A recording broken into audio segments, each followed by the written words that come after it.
Good afternoon, everybody, and welcome to the Israel Brief, brought to you by Lay of the Land.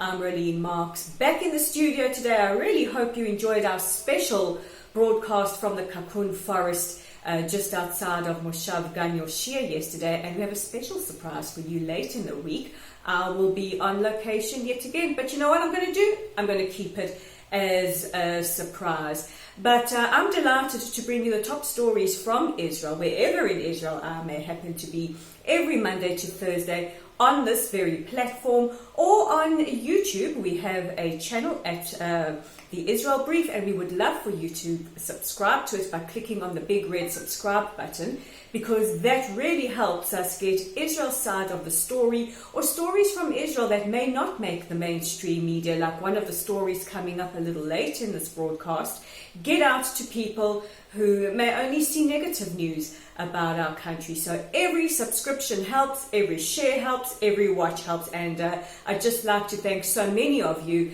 who are showing your incredible support.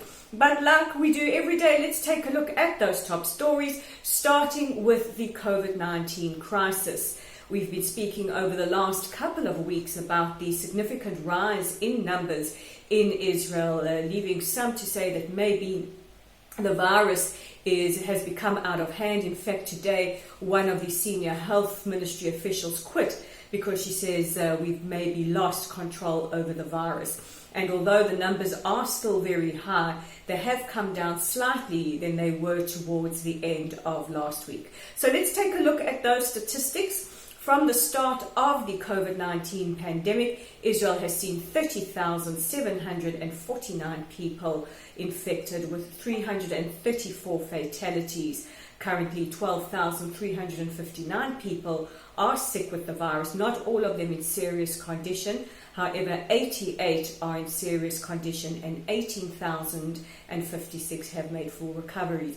In the West Bank as well, they have reported an increase of 300 new infections over the last 24 hours. And yesterday, one of the leaders from the Palestinian Authority demanded that Israel close the borders between Israel and the West Bank so as to not cause further increase in numbers. And last night, Israel's Health Minister Yuli Edelstein announced on Israeli news further restrictions that would be put in place, and they include closing the bars, limiting the amount of people at events to only 20. There's a lot of discussion around whether or not gyms are fully closed. There's a little bit of a misunderstanding there. Limiting the amount of people who can get on buses and so forth. And we really want to avoid a situation where we go to full lockdown. In other news, and it's a sad story, and that is a man in his 40s, Michael Ben Zikri, passed away over the weekend after he jumped into water to try and save a Bedouin mother and her 3 children. He managed to successfully save the mom and her 3 children, but sadly passed away. It was his funeral yesterday, and it was something quite extraordinary to see a large amount of people from the Bedouin community and the Druze community coming out to show their support, their gratitude for this unsung hero. And the reason I'm talking about it is because it's a story that hasn't made many headlines in the mainstream media around the world, and somebody like Michael Ben Zikri, may he rest in peace, deserves the credit. And Israel's President Reuven Rivlin has said that he will give him a special commendation posthumously for incredible civic duty. But these are the stories you don't get to hear about Israel all too often. And although there was a tragedy involved, it still is emblematic of how people in Israel, when the glare of the media is not on top of us, really live together, we work together, and when we lose one of our own, we mourn together. And now I'm going to go on a little bit of a rant, because this is a story making headlines around the world, and it comes from Kansas in the United States. And it is with regards to a cartoon that was published in a daily that showed a cartoon sketch of somebody wearing their mask to prevent the spread of coronavirus. And in the background was Jews, an image from the Holocaust, going into cattle cars to be transported to their eventual death. and the caption on the cartoon was lockdown lane that we step into the cattle car. And I just want to be very clear on something, and it's not just about the mask issue. Medical professionals have said wearing your mask saves lives, and we are all responsible for each other wherever we are in the world during this very, very critical and frightening time. But what has happened is we've seen a lot of allusions to the Holocaust.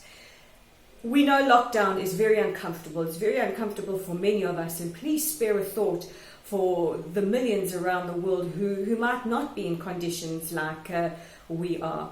But one thing is very clear. Wearing a mask is not indicative of restrictions that were put on Jews during the time of the Holocaust.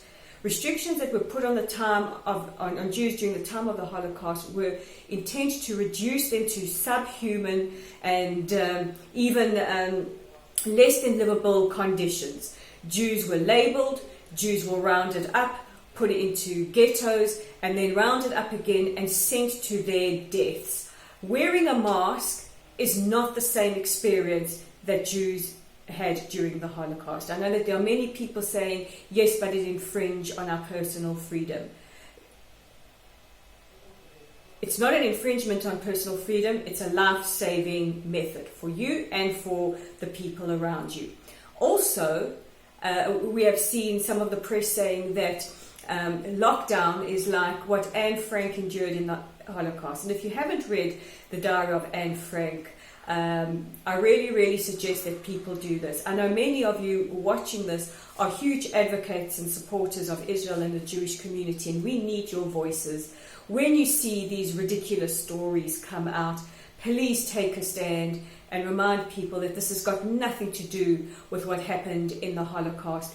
Being uncomfortable in lockdown is not the same experience that Anne Frank endured. May her memory be blessed. So we are calling on you, our warriors in arms, to really go out there and to set the record straight.